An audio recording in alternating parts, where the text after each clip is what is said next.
ధైర్యంగా ఉండమ్మా, బాధపడ చెప్పు. అందులో మా డాడీ కూడా చనిపోయినాడు, కానీ గవర్నమెంట్ నుంచి మాకే వసతి కల్పించలేదు సార్. కరోనాలో పేరెంట్స్ చనిపోయారు సార్, ఫాదర్ చనిపోయారు. ఆ అమౌంట్ ఎక్కడ కూడా రాలేదు వీళ్ళకి. అనౌన్స్మెంట్ లో మాత్రమే జగన్ మాకున్న చెప్పారు. ఆస్తులన్నీ మా డాడీ కోసమే అమ్మేసుకొని అప్పులన్నీ కట్టేసుకున్నాం సార్. అవునమ్మా. కానీ మా అమ్మకి ఇద్దరే కూతురు, నేను మా చెల్లెలి. మా అమ్మ నా కోసం సగం కట్టేసింది సార్. ఇప్పుడు నా చెల్లెలు సెకండ్ ఇయర్ అయిపోయింది సార్. దానికి ఎక్కడ చదివిలో మా అమ్మకి ఏం తెలియటం లేదు సార్. ఒక్క నెల ఓపిక పట్టమ్మా, 1 month. అదొక్క హెల్ప్ చేయండి. 1 month అమ్మా. School fee reimbursement we will implement in full spirit.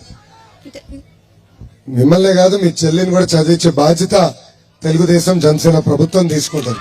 ఓకేనా? ప్లీజ్.